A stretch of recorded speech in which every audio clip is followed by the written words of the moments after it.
Sifter for the ear. News, interviews, reviews, cinema, TV, streaming. Action. Hi y'all, this is Jerry Williams, aka TV Jerry. In Real Life, IRL Movie Club is a national nonprofit in-person movie club that wants to serve as a way to bridge America's political divide. As quoted in their press release, the goal of the movie club is to bring people together from different political backgrounds to discuss the issues and themes found in the film in the hope that it will bring the country back together one conversation at a time.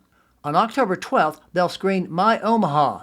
It tells the story of a filmmaker's personal journey to reconcile with his terminally ill father, a staunch pro-Trump supporter.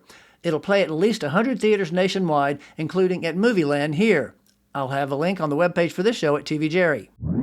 So we had cast, crew, people from the outside, and Tim, pretty amazing with this. He has columns, and so he fills everybody that way and then shoots it again with people this way in different order. And next thing you know, that Faneuil Hall has hundreds of people in it. And we only had like maybe 15, 20. That was Doug Maddox talking about the technique the director used to turn a small group of actors into a crowd. The film is The American Miracle, a docudrama inspired by Michael Medved's book of the same title. It states that God's providential hand intervened in the founding of the United States. Doug had a number of jobs on the film, including producer, and he'll be talking about making it. Sifter Review of the Week. The Lost Bus on Apple TV. Matthew McConaughey plays a school bus driver who also has issues with his son, played by his real offspring, Levi. Suddenly, he and one teacher, America Ferrara, have to drive 22 students through blazing terror during the 2018 Camp Fire in Paradise, California. This is based on a true story, but since the director is Paul Greengrass, best known for the Bourne action films, you can expect the addition of some lethal threats and close calls. Even though the story is hindered by some cliches and the action slows for personal moments, McConaughey and Ferrara do a good job of capturing the stress. Actually, the scenes of the Infernos and its spread are the most impressive. While there are certainly moments of tension, the story meanders, but it still creates a captivating ride. Since this was from Apple, it played theaters for only 2 weeks, which is a shame because it deserved to be seen on the big screen for the full effect of the fire's immersion. By the way, local artist David Crank was production designer, as he was on the director's last film, News of the World, where he was nominated for an Oscar. I'll include my link to the podcast with David on the webpage for this show at TV Jerry. I gave The Lost Bus 3.5 out of 5 stars. Doug Maddox, first of all, let me ask you, how did you get into the biz? Many years ago, 35 years ago plus, I was down at University of Maryland with a physics aeronautical engineering degree, and I took a intro to film class, and in my senior year, I changed over to film. Oh, wow. From a whole life of math and science. It was really wild. So it was definitely a direction from God. It was one of those moments where looking back into my history with a family of artists and scientists and technicians and builders, it kind of fit, so it was a nice fit. And I feel very, very grateful to be in the industry. So DBM Communications is your company. We started that company 35 years ago. And then about 25 years ago, the dream came true to start DBM Films. And we began doing feature films, television, documentaries, and continuing the marketing production work on the communication side. But we've made over 20 films and collaborative and independent. And so it's been exciting. The American Miracle is obviously your latest. Is this your biggest yet? Yeah, it is, definitely. It's a multi-million-dollar budget film. We managed quite a lot of people over many states. It's an anniversary, I think 2 years that we started this adventure, and it was in theaters recently. And what a great project to work with all these amazing people. How did it do in the theaters? It did great for a 3-day run. We were hoping for a 2-week run, but Hollywood already bought a lot of those How to Train Your Dragon seats. Right. So we were in tough competition, but we did good, real good for a 3-day run. It was a Fathom Entertainment release. So why don't you give us a little nutshell of what exactly The American Miracle is? Sure, yeah. American Miracle is a book written by Michael Medved, a New York Times bestselling author. Footnote. Michael Medved is a radio host, author, and movie critic for the PBS show Sneak Previews. And when he wrote this book, he really wanted to remember America and be thankful and grateful for it. His families were immigrants, just really, really grateful for all that God has done in this time and in our country. So when the book was published And then a group of people wanted to get the movie made. So it's the providential hand of God on the making of America. So we travel through time and we dive into the coincidences, or maybe not so much a coincidence, that Adams and Jefferson died on the same day on the 50th anniversary of America. Right. And we look really closely into George Washington's life and how he was set apart for this amazing movement called the American Miracle. And then we go into slavery at the time of Revolutionary War, the first Black Minuteman, and the story of Mumbet. Really compelling stories. They're stitched together with Michael Medved's narration. Is fully dramatic with these interstitial moments of narration. And then we have interviews with some of the most famous historical figures talking about the book. And Richard Dreyfuss even speaks about it. So, what inspired you getting involved in the American Miracle? A friend of mine, Tim Mahoney, was asked to do the American Miracle, and then he turned around and asked me if I could help him.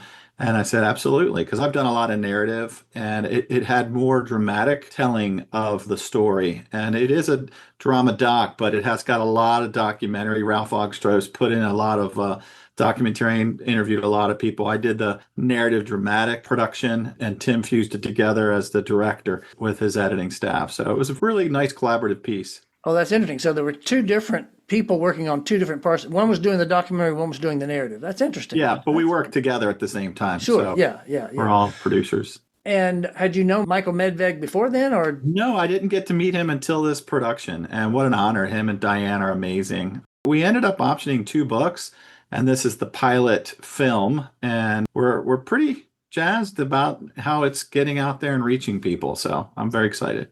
You got 2 real famous names in there, Pat Boone and Richard Dreyfuss. Yeah. How did you get Pat Boone involved? Because he was in your part. Maybe Dreyfuss was in the documentary part more. Right. Yeah. Michael Medved introduced us to Richard Dreyfuss, and what an honor to have him in there, right? Right. You know, it's like, who doesn't like the old Jaws and Holland's Opus and everything else he's done? He has a lot to say about civility. He really wants to be a unifying voice in a civil communication. And that's why he wanted to be a part of this, because that's what our movie's about. Bringing unity, bringing truth, bringing, look, this was the way history actually happened. And we have some of the best historians on this film that were able to bring a lot of that light to it as well. So, yeah. And then Pat Boone, Kevin Sorbo had worked with Tim before, and he brought him. And then I brought James Arnold Taylor and a few others from work that I'd done in the past. Cameron Arnett was great. Libby Smallbone. It's just a lot of great cast. Surprise guest drop in.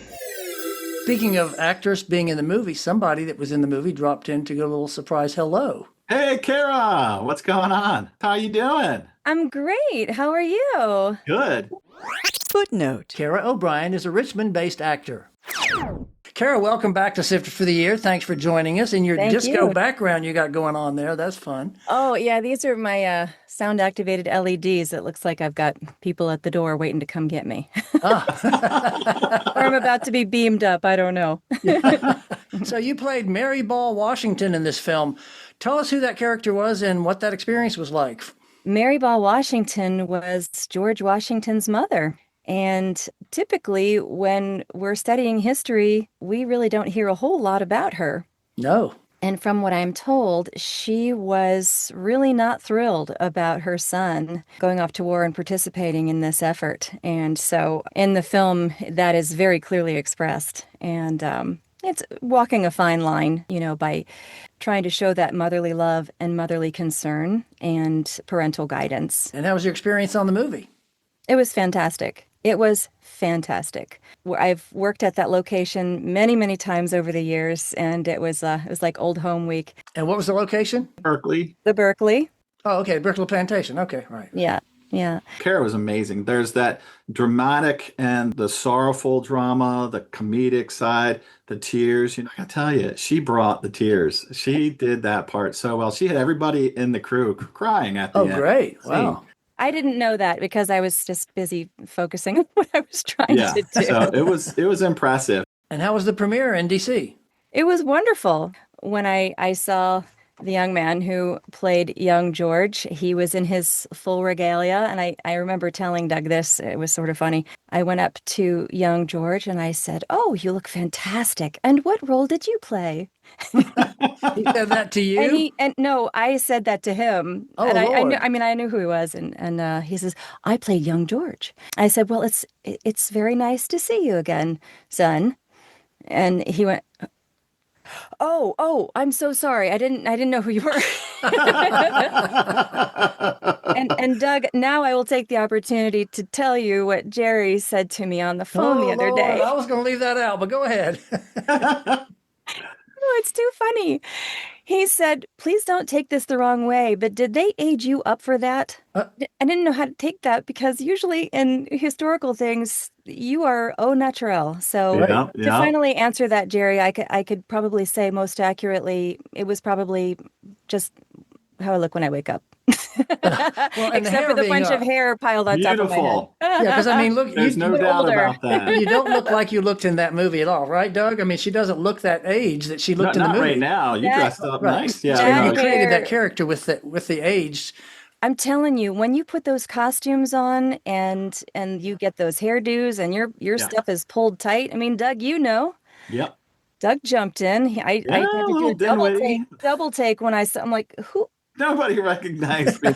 I get in there and they had fun with setting me up with this wild looking wig and outfit that hardly fit me. And yeah, it was hilarious. People But you go, "What are loved you it. doing, Doug?" Oh, absolutely. I like doing that on every film. I really love that whole, hey, let's see if we can spot the producer or director. Doug is the Easter egg.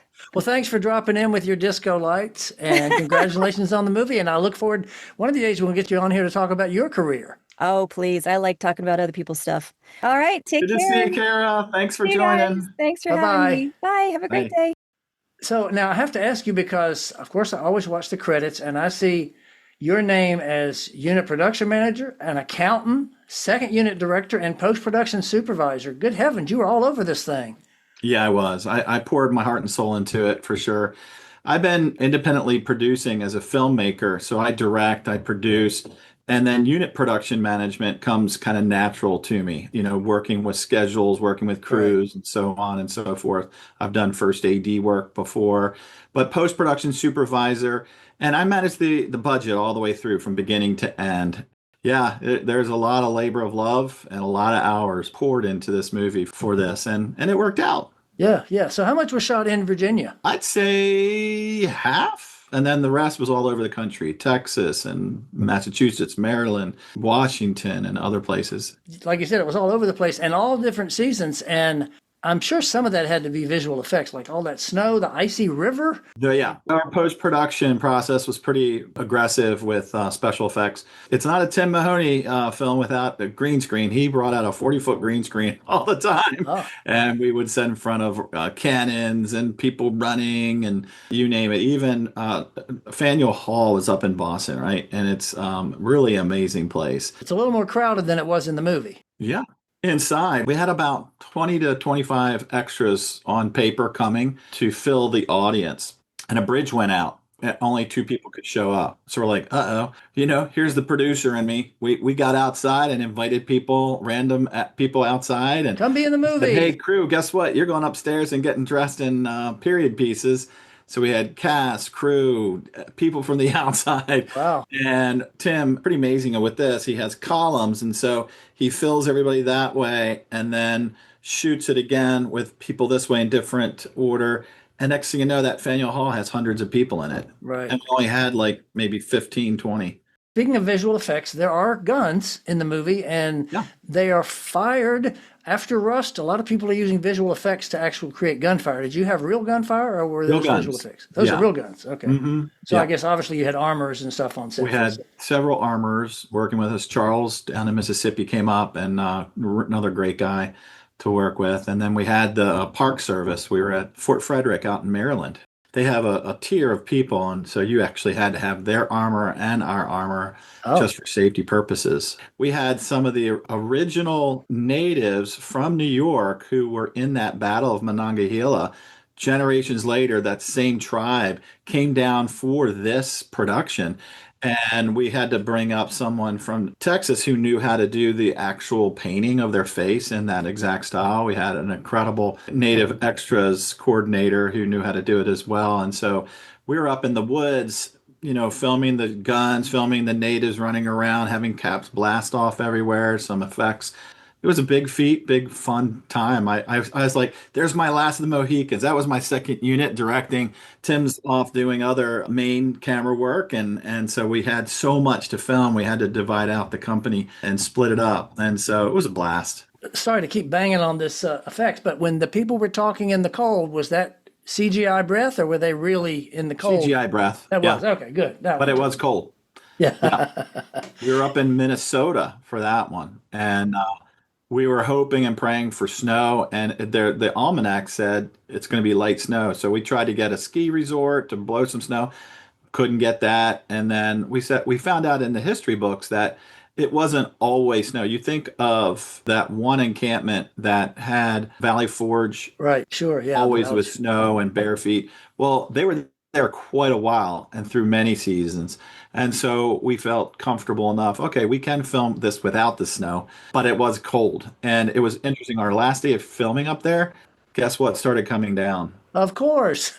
7 o'clock at night, the snow started coming. And when we wrapped, we're like, okay, we got the snow, but a little too late.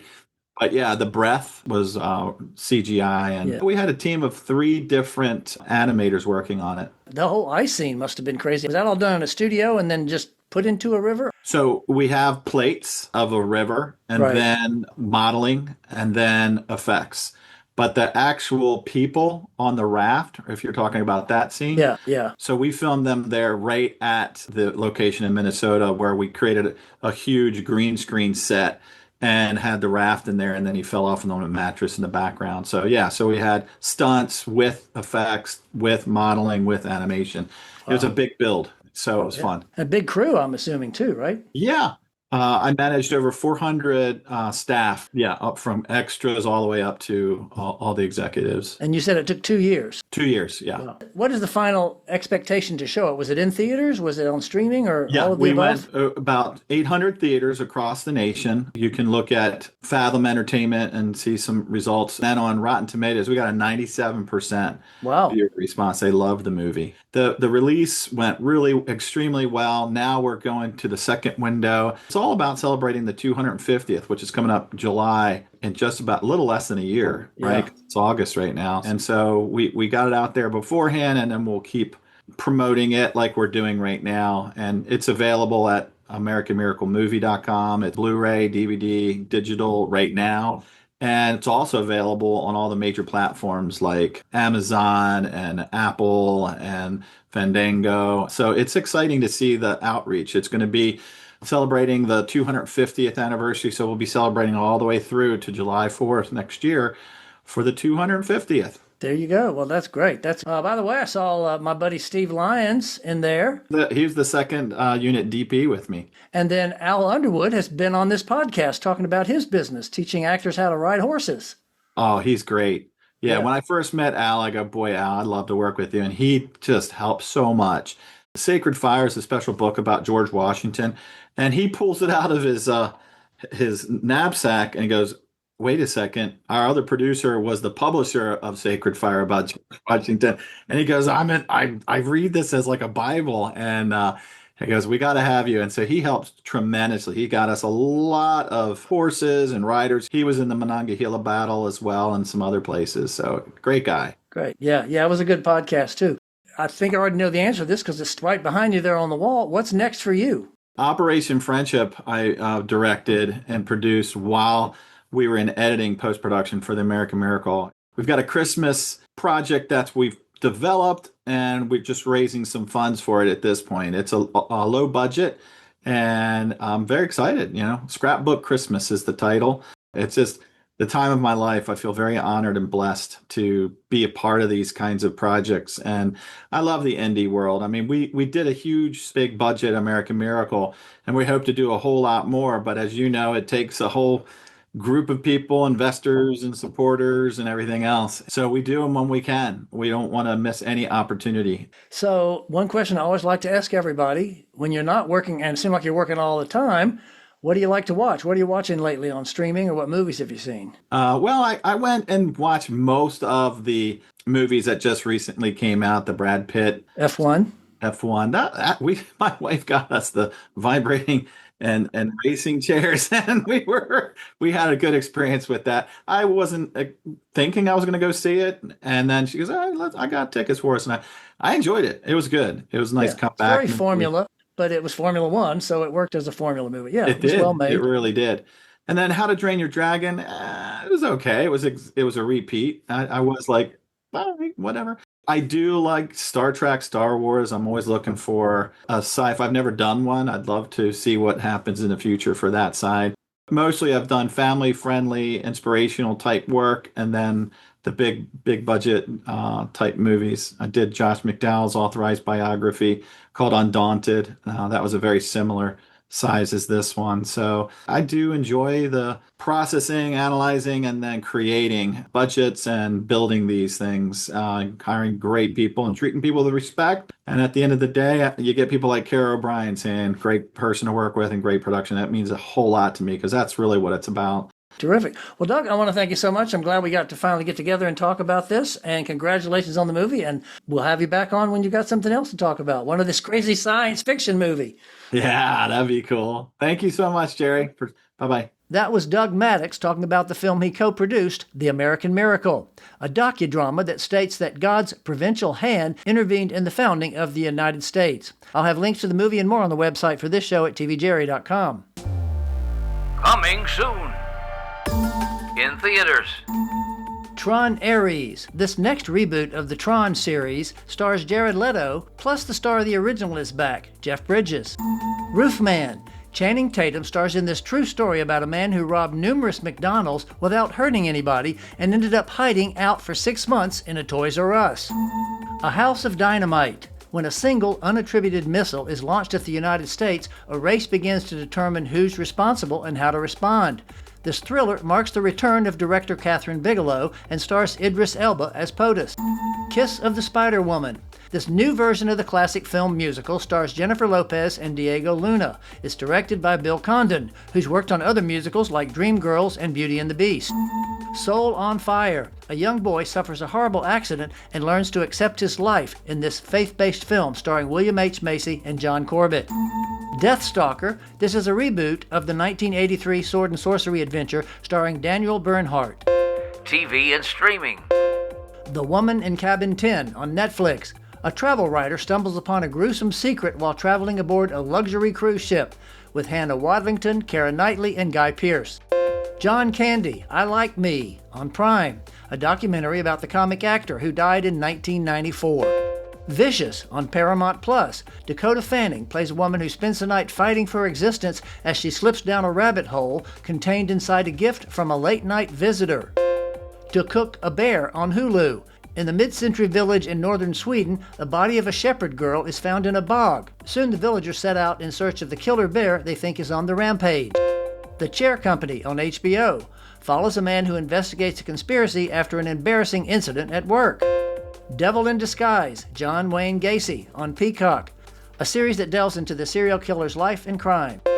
The Last Frontier on Apple follows Frank Remick, a U.S. Marshal in charge of the quiet and weathered barrens of Alaska, as he deals with a prison transport plane crash full of violent inmates. Splinter Cell Death Watch on Netflix.